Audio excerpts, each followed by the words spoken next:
Alright, what is up everybody? We are back with another edition of Everyday Hoops. Hope you guys are having a good one.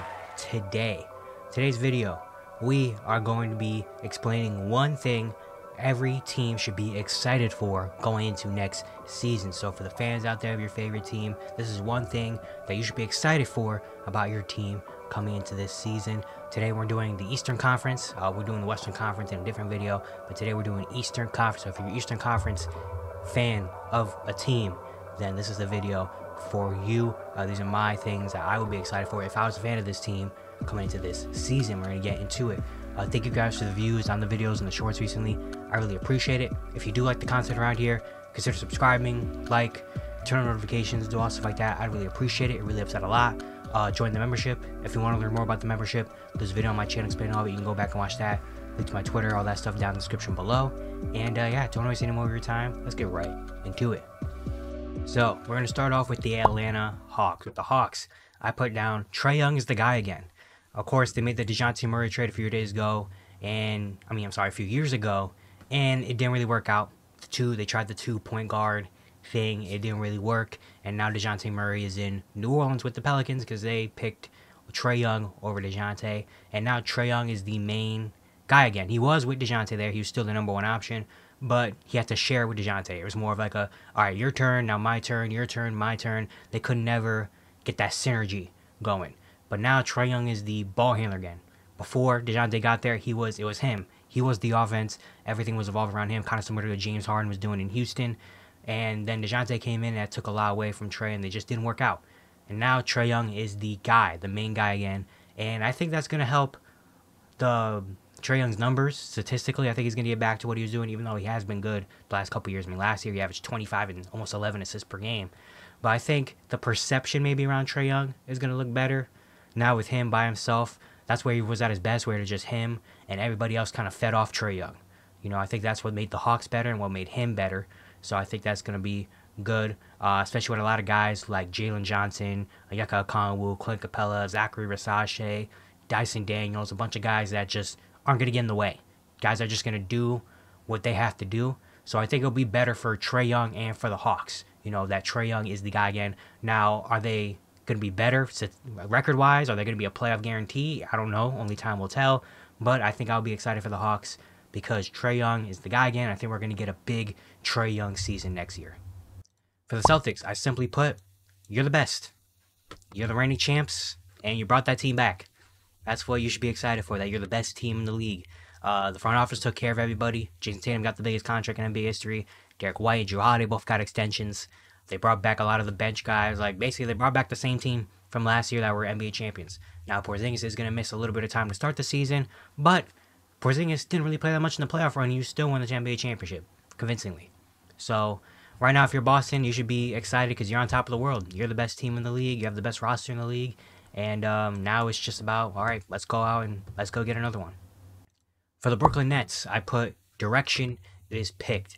Ever since the Kevin Durant, Kyrie Irving trades a couple years ago, you guys brought in Mikal Bridges, Cam Johnson, all those things, and they were still kind of going in the direction of trying to win. You know, they didn't sell off Mikal or Cam Johnson or Dorian Finney-Smith or any of them last season, especially when they were bad. They were a bad team last year. They were one of the worst teams. They're a team that after the All-Star break, honestly, I maybe only watched 2 games of theirs.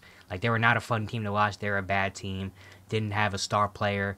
And they just looked like they were stuck in the neutral of the NBA. Not horrible, but not good. Just kind of whatever. And there's even talks in this offseason, early in the offseason, about potentially staying that way, not trading Mikal, not trading Dorian Finney-Smith, all those guys when they could. Maybe even getting another star player, waiting for another free agency or two to go get a star player when they have a lot of money. And it was just like, what are the Nets doing? But then they made the Mikal Bridges trade, and now they finally picked a direction. They are rebuilding.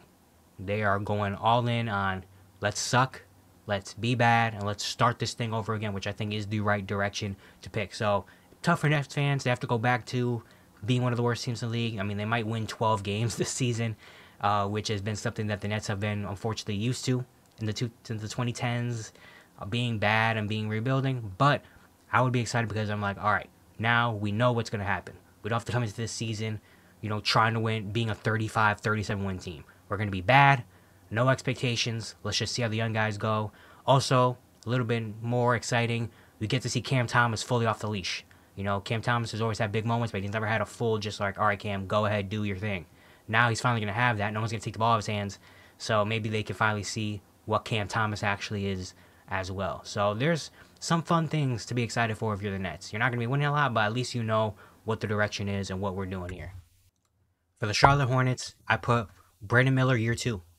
Brandon Miller had an amazing rookie season, had some really good moments, and was really inspiring for a Hornets team that didn't really have much to really hold on to. And now he's going into year 2, where you expect him to be even better and have more confidence.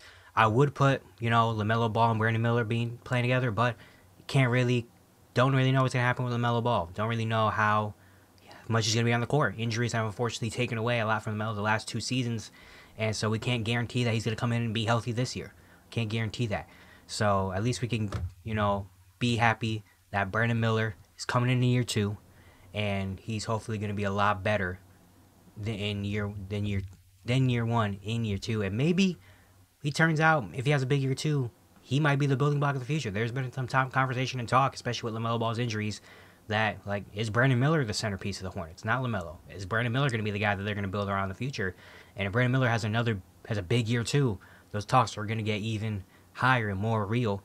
And it also depends on if LaMelo's healthy, and if him and Brandon Miller could be a nice one too, then there's a whole nother great thing to love about Charlotte. But right now, it's about Brandon Miller, year 2. Let's see if he takes a jump. For the Bulls, I put youth. This is one of the youngest teams they've had in a long time. After the DeMar DeRozan, Zach LaVine, Lonzo Ball, team where they made the playoffs one year, and the last 2 years they've just been stuck in the neutral, the NBA, where they're not good, but they're not bad. They're just kind of like whatever. Their front office is holding on to so much for no reason. Didn't trade a lot of guys when they had a lot of value. Didn't buy into the youth or any of that. And now they're doing that. They made the trade. They got in Josh Giddey, Kobe White, and I would assume had great years last year. They're going to be in a bigger role. Drafted Montas Buzelis, brought in Jalen Smith. DeRozan's no longer there. So it's just a lot more youth, a lot more fun, a lot more pace. Get to see a lot more young guys develop this year for the Bulls, which I would be excited about if I'm a Bulls fan. We finally kind of have some young pieces in there, and even though we know we're not going to be really good, at least we get to see some young guys develop and see if we have a building block or something for the future. For the Cavaliers, I put Kenny Atkinson / an offensive coach. They fired J.P. Bickerstaff this offseason, brought in Kenny Atkinson, a guy that offensively has had a lot of, good things about him. He brought that Brooklyn Nets team that was supposed to be horrible to being a playoff team. Had D'Angelo Russell and Spencer Dinwiddie look the best of their careers.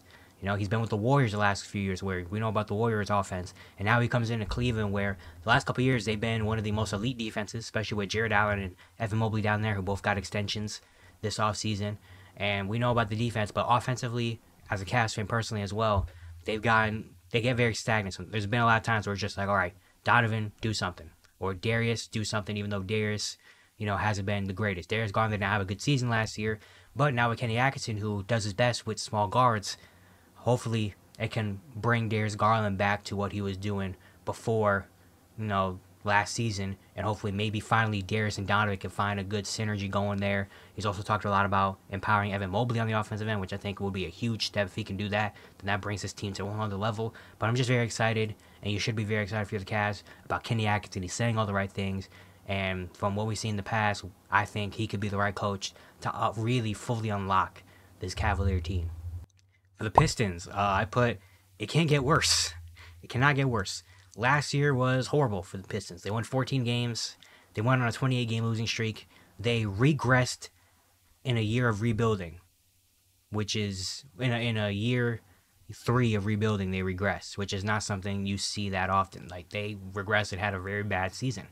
It was very bad. A lot of things bad about it. But now they got rid of Monty Williams, who seemed like he probably didn't really want to coach there anyway. Brought in J.B. Bickerstaff, who is a really good coach in these type of situations. I mean, he brought the Cavaliers back to being a playoff team. So I don't think he's going to do that with Detroit, but at least it'll be a better option for Detroit. They had a really good free agency, brought in Tobias Harris, Malik Beasley, guys that are going to really help in terms of being veterans that have been around the league, also can help the spacing. Alexis K. Cunningham, who is going into year 4 and could be a really big year. Jalen Duren's going into year 3. You have Jay Ivey, Ron Holland as a rookie. Hopefully Asar Thompson's back. So really it's just it can't really get much worse than last year. Last year was horrible. It can't get worse, and it won't be worse. And if it does get worse, then there's got to be something bigger than basketball going on over there. But it can't get worse from there. They're like should be way better record wise than they were last year, and there should be a lot more things that's like, all right, we have better coaching, better players on the court. Things just look better and trending back in the upward direction. That's what I'd be excited for if I'm a Piston fan. That it's only up. It's only up from here. For the Indiana Pacers, I put a full Pascal offseason. Pascal came to Indiana about, I think, late January, early February. It just had to come right in near the All-Star break, and they went on a playoff run. You know, he took a little while, but him and Halliburton finally got some synergy going, and they made the conference finals with Pascal not really fully being integrated. Now they have a full offseason. Pascal has a full offseason. The Pacers have a full offseason to integrate Pascal into the system, for him to get comfortable in Indiana and all that stuff. So if he was already good last year, I'm expecting a way better year this year from Pascal, which is only going to help the Indiana Pacers. So them having Pascal for a full offseason to really get him integrated into the system, I think is going to do wonders for this team. For the Miami Heat, this might be an interesting one, but I put young guys here to play. I look at the Miami Heat, and there's a bunch of young guys that I think can do really well, can be big parts of this team next season. Jaime Jaquez had a really, really good rookie season. I think he fits right into that Miami culture. I'm excited to see him year two. Nikola Jovic became a starter at the end of last season. We'll see if he can fully integrate himself into the rotation this year. They brought in Kel'el Ware, who had a really, really good summer league and looks like he could be a piece, for the future. Tyler Hero is still young. He should be, ready to go this year. And so I honestly am excited about a lot of the Miami Heat young guys that they do have on their roster. They're guys that really could come in and find a role for themselves in the rotation. I might even be forgetting one or two of them. But they have some good young guys over there with, Jimmy having a big question mark on if he's going to be on the Heat much longer. Terry Rozier is going to be back. Like, there's a lot of good young pieces, I think, in Miami that I think can really help this team get to the level that they want to be at. For the Bucks, I put a full offseason together, similar to what I said about Pascal with Indiana. If I'm the Bucks, last year was a lot. They brought in Damian Lillard in September, so he didn't really have time to come in and fit in. He just had to come right away, go to training camp, preseason, regular season, right there. Didn't really have much time to adjust. They fired Adrian Griffin halfway through the year. They brought in Doc Rivers, who had to come in to a championship contending team and integrate his system right in the middle of the season. Chris Middleton missed a lot of time. Like, there's a lot going on with the Milwaukee Bucks last season. But now they have a full offseason. Damian Lillard finally has a full offseason in Milwaukee where he can really establish himself. Doc Rivers has a full offseason to integrate his system into the Bucks. Giannis has a full offseason with his teammates. Chris Middleton is healthy again. Like, they finally have a full offseason to kind of reset, get everybody really comfortable and involved. And I think that's going to really, really help. So if I'm the Bucks, I'm a Bucks fan. I'm really excited that we're going to have a full offseason together. And I'm expecting a big year. I've said it multiple times. I'm expecting a year with Milwaukee where they're going to come in and have a dominant season. They're going to come in and prove everybody wrong and kind of be like, hey, remember us? We're still good too. So, and I think having a full offseason together is really, really exciting for them. For the Knicks, I put depth is elite. Last year, they had a lot of injuries, especially in the playoffs, where they got to a point where they're running 6 or 7 men deep. Like, injuries and all that stuff is why they didn't make the conference finals, really. But now, everybody's healthy. Julius Randle's back, who he didn't play the second half of the season. Julius Randle's back healthy. They brought, everybody, Jalen Brunson, Josh Hart, Dante DiVincenzo, all those guys. Brought in Mikal Bridges, who's a huge piece. Paid OG, so he's fully comfortable in there. Brought in guys like Cameron Payne. I think I might be forgetting another role player or two they brought in. They have, look at their depth. They have one of the most deepest teams in the league. And I think that should be very, very exciting for a team that, was injured a lot last year, already has some guys that work hard, and now coming in off their bench, they have more players that do similar things. Miles McBride has confidence, and now he finally has a rotational spot. There's a lot. They don't have big men depth right now, and we just found out Mitch Robinson's not going to be ready to start the season, so that's going to be a little spot there. But their depth that they have they have one of the deepest teams in the league, and I think you should be very, very excited if you're the Knicks. This is the best team they've had in a while. For the Orlando Magic, I put they found what works, in a sense where last year, they were of the 5th seed last year, and they had no business being even near the 5th seed. And they found kind of their identity and their culture, which is a hard-nosed, gritty defensive style team with some really solid offensive players. You know, a lot of their guys on the team established themselves. They gave the Cavaliers all they had in the 7-game first round series, and they progressed. Now the timeline has just ramped up very quickly in just 1 year. You know, they brought in KCP, who's gonna only help and fit into that culture as well. So they kind of found their team in a sense of they found what they do, who their top players are, and they kind of found themselves. I expect them to be a playoff team next year. I think they should expect, and we should all expect them to be back in that similar situation next season. And it's just really nice to see a young team like that quickly find what works for them, what they do. And now it's all about, you know, just continuing to build on those good habits, continuing to get better and better, learning how to win. Paolo's going to be in year 3. You expect Franz to come back better next year after having a tough, disappointing last year, or a tough end to last year. Jalen Suggs finally has a role for himself, so he's going to get even better. KCP is a really good addition. Guys like John Isaac, Wendell Carter, even some of their young guys, maybe like Anthony Black, Jet Howard, Tristan Da Silva, going to progress and maybe find their way in the rotation. Like, just so many good things happening in Orlando right now. You should be excited either way. But I think that you found what worked, you found your culture, and found who your guys are. So that's a huge step. For the 76ers, it's kind of two, but it's two that are like similar to each other. I put new additions / commitment. The free agency they had, they brought in Paul George. A third guy in there that boosts them up. A guy that's a consistent 20, 22, 25 points per game. If you need him to be a number one option on some nights, he can. With Joel Embiid's injury history, you brought him in as the big piece. And then you guys brought in guys like Andre Drummond. Really, really good backup for Joel Embiid. Eric Gordon is still can give you some things. Reggie Jackson. You know, Caleb Martin is a playoff wing that a lot of teams would want. Brought back Kelly Oubre and Kyle Lowry, two guys that were big keys to last year's team. So just bringing in all these new additions and committing to this team. You know, they gave Paul George a 4-year extension. Tyrese Maxey got his extension. Joel Embiid just got a huge extension. So it's the front office kind of putting all the pieces in place and committing to this team, which is, if you're a fan of a team like this, like the Sixers, a team that's a consistent playoff team, a team that has high expectations, this is what you want from your front office. You want your front office to really believe and be like, and go out and make the big moves and put all the pieces in place and be like, all right, this is the team. We're confident in this team. We think this is the best team to do it. And now it's up to the players to go out and do their thing. So if you're a Sixers fan, you have to be happy about this front office and Daryl Morey and them going out there and making these big moves and doing all these things to kind of put the pieces in place and being like, all right, this is the team. This is the team that we want. This is the team that we believe can finally bring us that trophy that we've been waiting for a very long time. You know, and if you're a fan, you have to be excited and happy that the front office is doing that. And you have to be happy about, you know, them really committing to this team. For the Raptors, I put great young players, you know, great youth players. Right now, there's 3 key players in Toronto that I'm very excited about from a Raptor fan. Scotty Barnes, RJ Barrett, Emmanuel Quickley. You know, Scotty Barnes, he was an all-star last year, had a huge season, just got his money, and he's still only like 23 years old. You still expect him to have a really, really good year 4. RJ Barrett came over to Toronto and played really well when he got over there, had a really good summer, and you expect him to potentially take a jump next season and establish himself as a block for the future. Emmanuel Quickley also played really well once he got to Toronto last year. He just got paid a big money.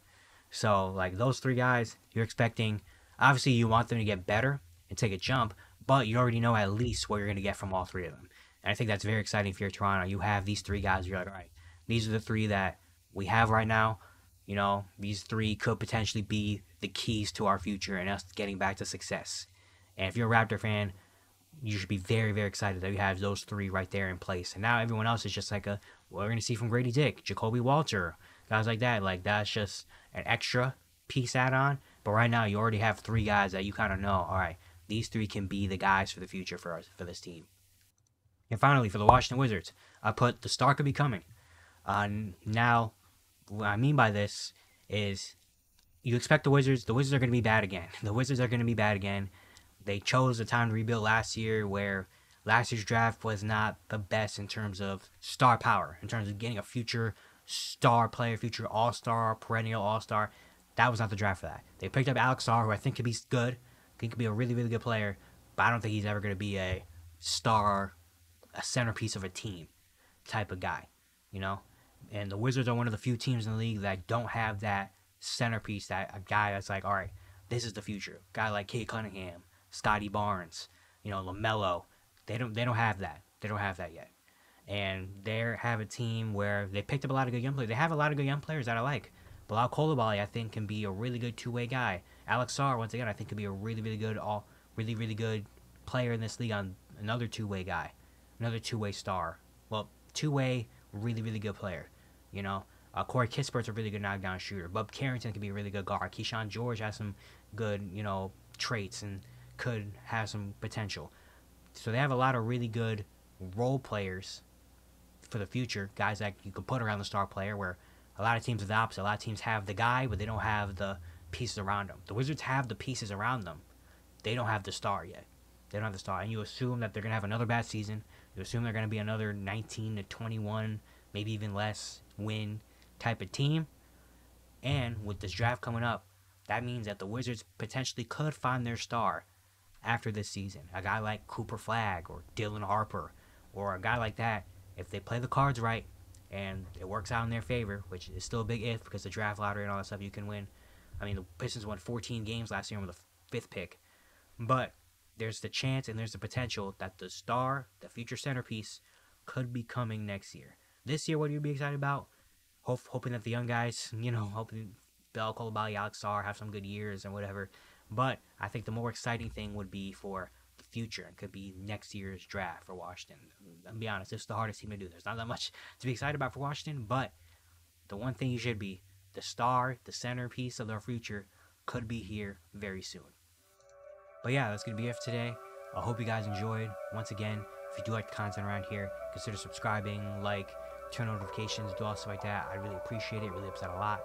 And yeah, I'll see you guys tomorrow.